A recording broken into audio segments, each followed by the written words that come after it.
Hi, everybody. Welcome back to Politico's weekly podcast. I'm Reid Epstein here in the newsroom. This week, we're going to talk about Barack Obama headed to Europe and the Middle East. The White House continues to struggle to exert its influence over Russia after the annexation of Crimea. And once again, we're going to go do a moderate dive into the mysterious case of the missing Malaysian airplane and why it has been on CNN nonstop for almost 2 weeks now. I don't think we're just going to find it if we do a moderate dive. Well, I think we need to go deep. We have to go deep to find it. We got to go deep. Like the black hole that may have stolen it. That's right. We'll have to check with our Australia bureau. For all that, we're going to talk this week with Isaac Dovere and Dylan Byers, who you just heard, and Carrie Budoff Brown, who is going to be with the president next week when he travels to Europe and the Middle East. Before we get into those things, let's first do the headlines of the week. Isaac, you want to go first? Yeah, I think the headline of the week is... for next week, I would say, is the decision time coming for Obamacare. This is it. We're coming up on the March 31st deadline. The pressure is really mounting on the enrollment numbers, and the question is how close they're going to come to the 7 million number that they projected. It seems like they're not going to hit 7 million. Anything over 6 million would be better news for the administration, but anything less than that is going to be trouble for them, and that's what they're going to be focused on back in Washington while the president's overseas. It seems like they may not even get 6 million. If they don't get 6 million, it seems pretty clear that will be a much harder thing for the administration to sell as anything close to a success. I can tell you right now, though, in the White House, they are feeling pretty confident they'll get above 6. So keep that in mind when we hit March 31st and see if they were overconfident or too.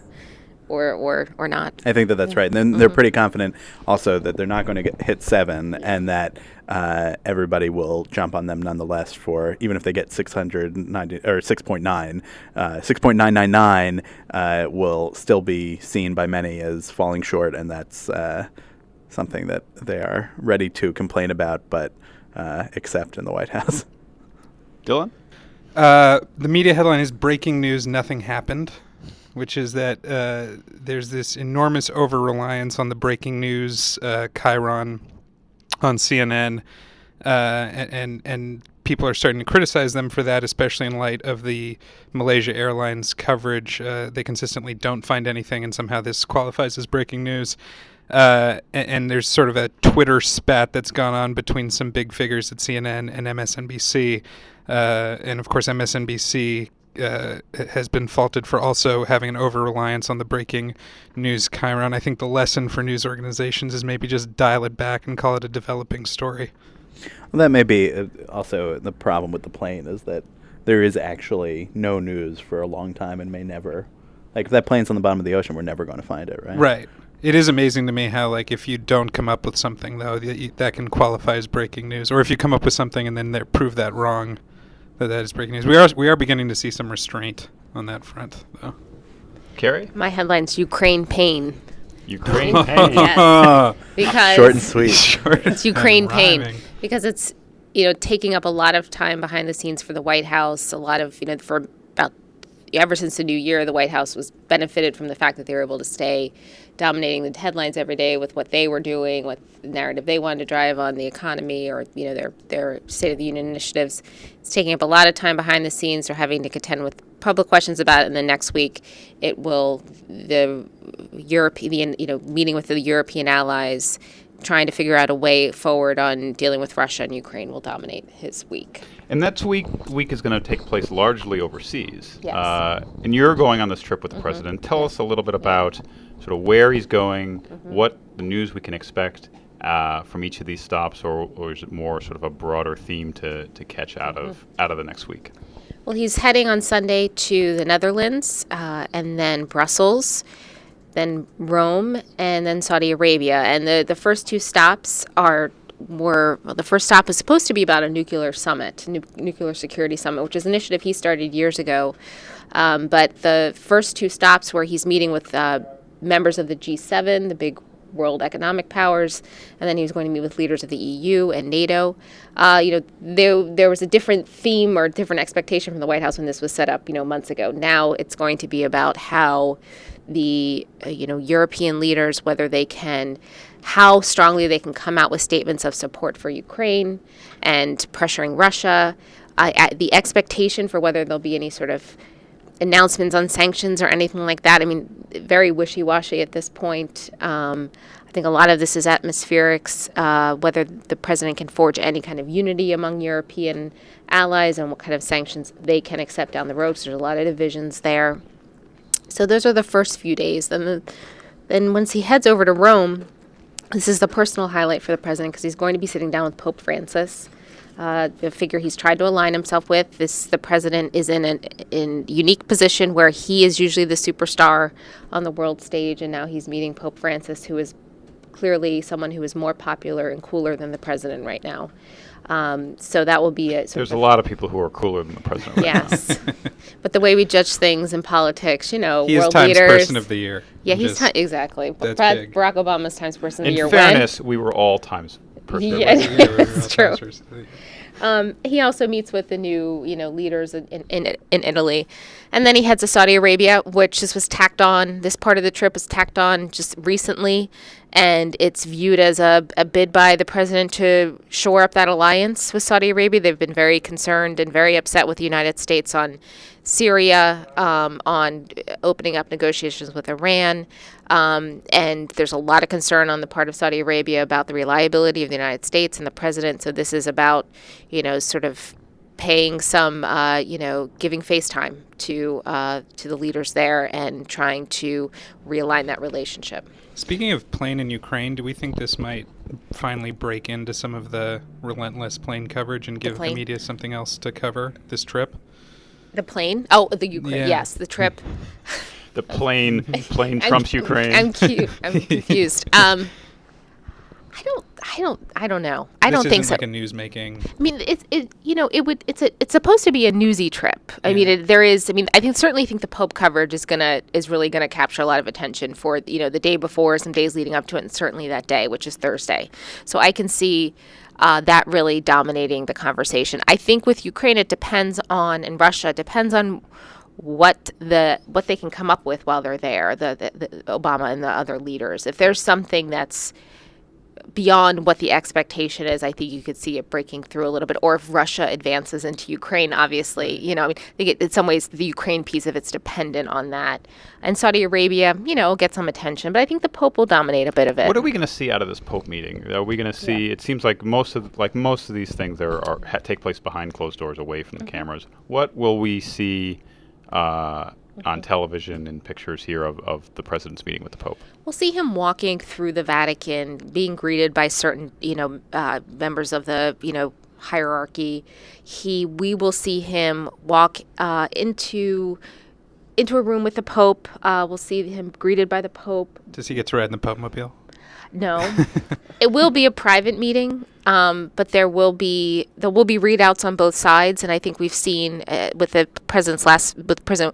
his visit with the last Pope Benedict, there are readouts on both sides. The Vatican, if an issue of like abortion or if that issue is brought up in the meeting, the Vatican is more likely to be the one that will tip to that. I would watch for whether the Obamacare contraception mandate comes up in the meeting. And there's the one sign that it could is that when John Kerry met with his counterpart at the Vatican in January, they did raise it with John Kerry, the contraception mandate in ACA. And so it's an issue of high importance for the Catholic bishops in the United States, and you could see them wanting the Pope to raise that directly with the president.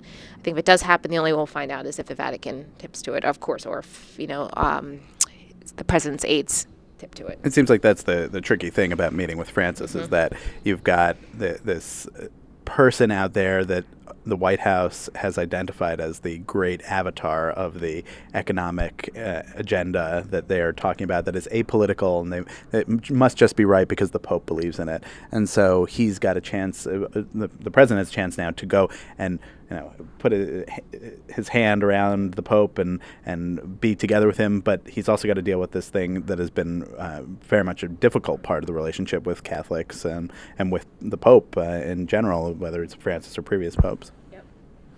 Let's talk a little bit about Ukraine, which is sort of the other big thing that's going to dominate the news next week.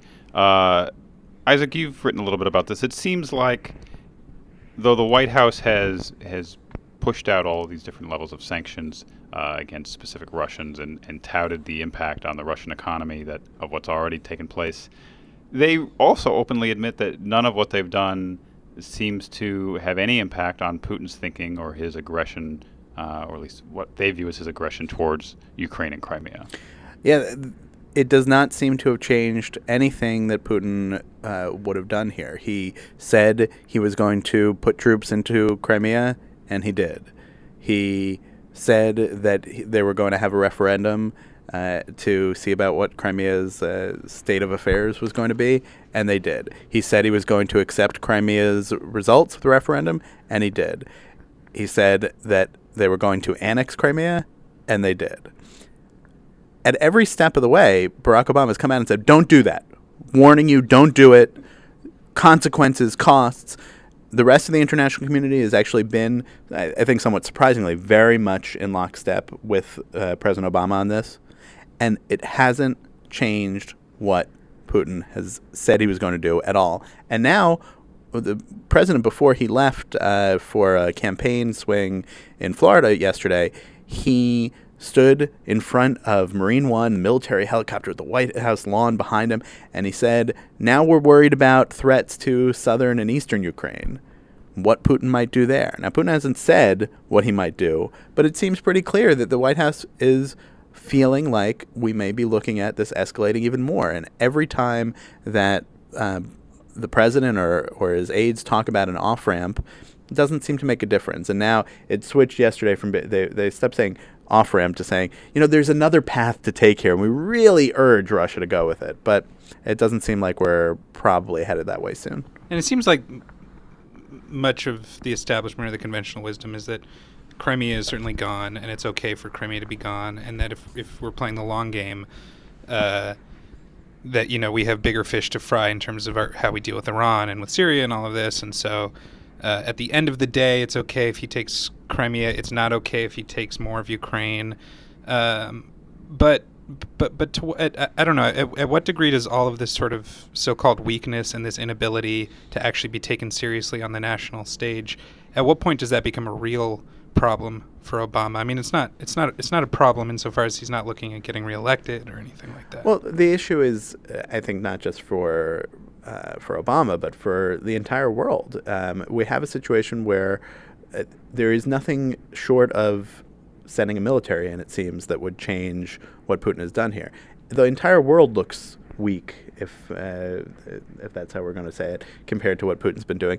And the problem is that if Crimea is gone, it seems pretty clear that there will be something down the line that Putin tries to take next. He did this in Georgia in 2008, right. No problem. Now he's done it in Ukraine, seems like no problem. It's not only in other parts of Ukraine that he might go into, but Putin has said that he needs to protect ethnic Russians under threat everywhere, and has talked about how when the Soviet Union was broken up, there wasn't enough count taken to where the ethnic Russians were. And just this week, he started talking about how maybe in Estonia there's some ethnic Russians who are not looking like they're in such good shape. So are there parts of New York he's going to come into? Brighton Beach, like maybe. Marina Del Rey, LA. And we will, it seems like, come to a point, maybe, when we actually have to address this in a deeper way. But for right now, the world is doing everything that the world can do short of military action. And can Republicans and also probably Hillary or whoever campaign off this idea that they wouldn't have in a different sort of America, in a non-Obama America, Putin wouldn't have believed he could have gotten away with that? Look, it's always easy to talk about what you would have done if you were there. The problem that a lot of the Republicans, I think, have had in the last couple of weeks when they've been criticizing the president is that everything that they say Obama should be doing, he basically is, short of sending military assistance, which John McCain and others have called for, to send some kind of assistance to the Ukrainian army. Let's talk about like night vision goggles or that sort of thing. But nobody's gotten to the point, even John McCain isn't calling for sending U.S. troops. Right. Everything that people have talked about, except for that the sliver of some kind of equipment or operational assistance to the Ukrainian army, President Obama has done, the rest of the international community has done. It is amazing how many people are out there willing to call Obama weak, and then you ask them, like, what would you do differently? And they sort of, like, have to trip. There's certainly some people like McCain and others who have suggested something. But there's sort of, like, really hard-driving narrative that the president is weak that isn't followed up by a sort of explanation of what he should be doing differently is sort of, Right. cowardly. Oh, because and President Obama, I think, legitimately does not want to go to war with Russia. You can't really blame him for wanting to avoid that scenario. And he is stuck in this position of what else does he do here? And it's not like people said, he should figure out Vladimir Putin. George Bush talked about looking into Vladimir Putin's eyes. Yeah. Bush didn't figure him out. Obama hasn't figured him out. There's not really a lot to figure out here. He's a maniacal guy. I guess this may get me added to the Russian sanctions list. You have to pull your money out of the Bank of St. Petersburg. He is a megalomaniac who has a really twisted view of the way the world works. He believes that he is protecting ethnic Russians, that he is reinstituting the primacy of Russia in the world, and that he is under threat by the West and has to brandish all he's got in these ways. So what do you do with that when that guy has an enormous army, an enormous country, and an arsenal of, by the way, nuclear weapons, and they're mixed up in all sorts of things in international geopolitics and finance?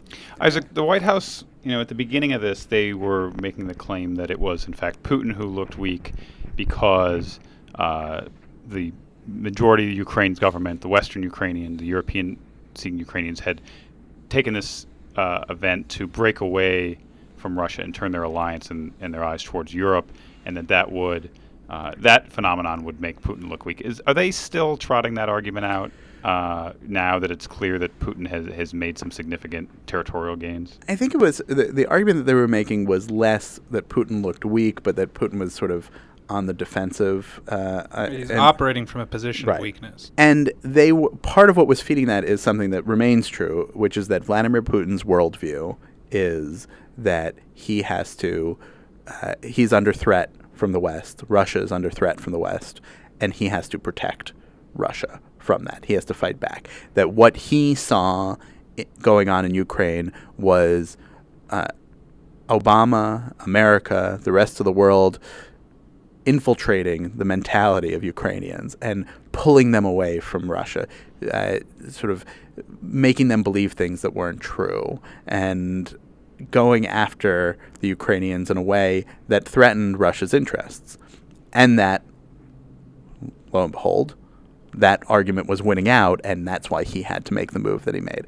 When you talk to people who know Russia, who've spent a lot of time thinking about Putin, they say Putin probably did not want to go forward with things in this way, but felt like he had to. That's the thing. It's not a way of excusing what he did or justifying it, but that he felt like backed into a corner by this. And so what you hear out of the White House is this thought that Putin actually sees Obama as a much more of a threat than the way the Republicans have cast him. Let's take a quick break. We'll do some programming notes. We'll come back. We'll talk about the Malaysian plane saga and cable TV. We'll do our highlights round and our shout-outs of the week.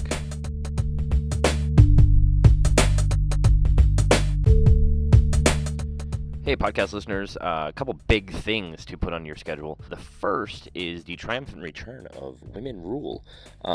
Tuesday, Politico, Google, and the Tory Burch Foundation kick off the 2014 Women Rule series with How Women Run, Power, Perception, and Reality. That's at 8 a.m. on Tuesday, March 25th. We'll stream live at politico.com/live. You can go to politico.com/events to register. Also on April 8th, Politico just announced the Capital Soccer Classic, the second annual Politico partnership with the U.S. Soccer Foundation. You can sign up at politico.com/events. That'll be at RFK Stadium on April 8th at 5 p.m. Now, back to the show. Welcome back to the podcast. We're here with Carrie Budoff Brown, Isaac Dovere, and Dylan Byers. Let's talk about the story that's been all over cable news all week. in our offices until the NCAA tournament started on Thursday. It was the only thing on the TVs at Politico. This Malaysian plane saga. Dylan, I think one of the problems with this. Certainly, there hasn't been virtually no news, but another problem seems to be that the news is happening when everyone's asleep, or that what news there is happening during daylight hours when things are being searched in Asia, when people are watching cable news during the day. Here, it's dark there, so they're obviously not quite. Yeah, as active. that is a big part of it, and that's actually was a problem for the Ukraine coverage before this plane saga even started, which is that how do you create this sort of compelling news that you have to check back into 24 hours a day if like you get the news in the morning and then the day's over and you sort of have to like regurgitate that throughout the day. And I think that news networks have been struggling with that, and they're trying to like put down like the breaking news chyron on what's not breaking news. I think the real issue here is that there's been so much, not just so much that we don't know and so much that we haven't been able to figure out. There's also been a problem of misinformation, right? So the Chinese have a picture of something in the water over here, even though the plane went over this way, and so we go there, and then it's sort of breaking news that they found it, but then it's breaking news that turned out to be nothing. And then we get something sort of incrementally once or twice a day as this expands, but the news that we're constantly getting is that we still don't know where the plane is. So if you're a cable news organization especially, how do you fill up that time? And then what you do is you invite on guests who have theories about what might have happened to that plane. And then those theories sort of like, you're like, okay, well, maybe it was hijacked, maybe it crashed, maybe whatever. And you run out of these theories, so you're like, what are we going to do now? Well, we're going to get even bigger theories. So you're going to have Don Lemon on CNN saying, like, what if something supernatural happened here? What if it went into a black hole? And it just becomes this like ridiculous sort of caricature of itself. And we see CNN getting beat up for it. We see a lot of other media organizations getting beat up for kind of going over the top. But there is, some people would say... It seems to be working, though, right? Their ratings it is working. are through the roof. The ratings have spiked enormously. The other thing I'd say is... It seems like, that complaint comes up all the time when they have the wall-to-wall trial coverage of Casey Anthony or whoever. Right. And people are like, oh, I can't believe it. But the ratings every time are there. And then you say, like, well, it's not because it's just some crazy producer in all these cable network offices. Of course, there's a business incentive here. It's my husband who is their target audience, who is a pilot, he has a pilot's license, and he can't get enough of it, and it is always on. I was going to say your husband was like an 80-year-old man looking for a catheter. That seems to be what all the ads He's not. That's the big He's thing. in his I've met 40s. Carrie's husband. That is not He's in his 40s. accurate description. It's been on our TV since it happened. I will say in it's defense terrible. of this story, as opposed to you hate it, as opposed to the courtroom trials or the so-called poop crews or things like this, is that this is actually a story that is really, really big. I mean, this is like imagine if the Titanic went down when it went down, and there was cable news at the time, except that they actually didn't know where the Titanic was. I mean, this is like a really big Or if deal. this was a plane full, if this was like a Delta flight out of Atlanta that disappeared on the way to London, it would be, absolutely, incrementally more, like far, far bigger than what we're talking about. Yeah. Right? No, absolutely. But there are plane crashes all the time, right? I mean, but you usually find the plane. Right. The issue here is that it's fed into this, like, what happened to it? When it seems like most reasonable people think that the plane is on the bottom of the ocean somewhere. Right. I mean, there's nothing. The reason people really love like suspense and mystery and detective, novels and shows is because you're constantly being led on by like a little bit of information at each time, and you think you know the answer, and you get all of these conspiracy theories about what happened. And then, but at the end, there's only finally one answer, and it's usually an enormous letdown, right? It usually sort of ties everything together, and you're kind of like, it's not as big as I thought it was going to be. At the end of the day, I don't think that this plane was hijacked by terrorists. I don't think it went underground or into some secret, cave with a guy with a bald head and a white cat. I think that the plane probably crashed, and at some point, we're either not going to find it for weeks or months, and we kind of have to let it go and turn our attention back to the Ukraine or Obama and the Pope or other things like this, or we will find it and we'll all kind of be like, okay. How long do we get to fascinate over it, assuming it's not found? I think people are already starting to get a little bored. I don't know about your husband. He's getting a little bored, but he could still watch it for probably a while now. So I think until the next big story. Yeah, right? it's just the next big story, or there's a development. Right. I think probably by next week. You need another clue. We need another clue. It's like tuning into an episode of True Detective and nothing happens. You're like, wait a second, why do you expect me to watch the next episode? I do think people are going to move on. I really do. I think we're going to see that breaking point over the weekend or early next week. Be the next season of True Detective. Totally different plot, different plane, different area. We'll do a quick highlights round. One of the weird stories out of the White House this week was a local reporter from Arizona. Oh God. Said preposterously that Jay Carney told her that White House reporters submit their questions to him in advance. Did she say that or that she said the White House reporter? She just asserted the White House reporter.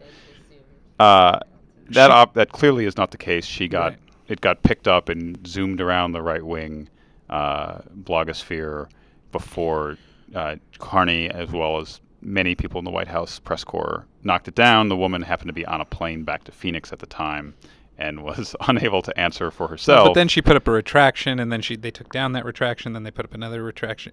I don't think this is the first time we've seen a sort of local reporter come into Washington and accidentally say something wrong and make waves. For me, the bigger story here is that the Weekly Standards blogger decided to pick this up and Drudge Report the Weekly Standards blogger who knows better, who certainly knows better, and decided to put this story up, and then Drudge Report picked it up and made it its banner. And for those who are listening who don't know, when Drudge Report makes something the banner, you can count on your traffic spiking in a monumental way. We're talking about hundreds of thousands, if not millions, of people reading this article who don't know any better. And throughout the day, despite the fact that not just Jay Carney, not just Chuck Todd, not just John Karl, but like Ed Henry at Fox News, Chris Wallace at Fox News, everyone's shooting this down, saying it's not true. Even after that, even after the retraction goes up, Drudge just keeps this story at the top, and it's a perfect example of how the right is completely comfortable with sort of broadcasting misinformation, sensational misinformation, just to sort of misinform people. And that doesn't happen the other way around when about Republicans. The sort of liberal media sphere doesn't do the same thing. No, I mean the liberal. It would be wrong to say that the liberal media never spreads misinformation, but I certainly think they have a greater adherence towards self-correction, or at least a quicker regard for self-correction. Yeah, and this story was just so. It was like the idea that a black hole took the Malaysian plane. It's just so crazy. There's nothing to it. And anybody. The most unbelievable part of it is that we received the answers back from Jay Carney before, so we have the answers. She said we have the answers in front of us. Right. We submit the questions and we receive an answer and have it written out in front of us. She said so we know so we can follow along with what he's going to say. I mean, I think it calls into question this reporter. It presumes that Jay Carney gives answers. Well, to it's questions. Well, that is Yes. the big scandal. Yeah. We have it's all these things that we're supposed to simultaneously keep in mind about the Obama White House. Number one, he's a dictator tyrant because of a lot of the Obamacare policies, but he is a weak, ineffective person dealing with Putin. The idea that the White House is a total mess is one that has been propagated a lot, and I think those of us who deal with the White House on a day-to-day basis know that it's not maybe a total mess, but they have a lot of organizational problems that they would have to they would have the ability to script out an entire hour-long press briefing every day and get the questions and answers not only conceived of, but written and out to the people by the time the press briefing happens is just In a way, the report gives far too much credit to Jay Carney. Yeah. We'll finish up with our weekly This Week in Hillary segment. She spoke at a book publishers convention and hailed the importance of books. Surprise, surprise. Said everyone needs to have bound books in their home. Including the one she'll be releasing over the summer. Including the one that she'll be releasing later this year. She picked up yet another Lifetime Achievement Award, this time at the American Jewish Conference, where she touted her role in the Iran denuclearization talks. Is there anything? Once again, this is the weekly question. What have we learned about Hillary and her presidential ambitions or lack thereof this week? I'd say a big thing is sort of this is yet another week we've seen where Hillary is out there doing something, but she's sort of not really moving forward into 2016 at full throttle, and she's also not sort of like staying under the radar. And our colleague Maggie Haberman wrote this sort of great piece this week, which is, like, why is she doing this? Is it sort of to like freeze the field and make sure other people don't know whether they should step up and get involved because she might not run? Or is she sort of playing this like self-defense where the longer and longer she goes without running, the less she sort of has to deal with the media onslaught? And it's sort of I think she's walking a fine line there. And of course the media is going to pay attention no matter what. And now we'll do our shout-outs of the week, something you read, ate, saw, heard this week that our listeners should take a look at. I almost use this one as my headline. It is, I'll quote an Onion article, which I know is always a tricky thing to do. But there was an Onion article that went up yesterday that was purported to be by Vladimir Putin, and the headline was, "Thanks for being so cool with everything," which does sort of capture what we were talking about earlier of the global inability to do anything here, and Putin's approach of just, I'm going to keep doing what I'm doing. Yeah, Isaac and I were actually talking about this earlier. I would just give a shout out to The Onion in general for making themselves relevant every week. It's hard enough for any legitimate news organization to do that. And of course, it's also hard to be funny consistently. So kudos on them. Carrie? I'm going to do a shout out to you, Reid, for doing such a great job with this podcast week after week. Well, that part we'll have to cut out for sure. Yeah. We'll have Matt take it out. All right. Carrie, Isaac, Dylan, thanks for coming on the podcast. If you have questions about what you heard or suggestions for future guests or story topics, you can email us at podcast@politico.com. If you want to read more about these stories, head to politico.com. You can find us at politico.com/podcast. We're also on iTunes, Stitcher, and SoundCloud. Just search for Politico Podcast. For producers Bridget Mulcahy and Matt Sobocinski, I'm Reid Epstein. That's the show. Thank you for listening.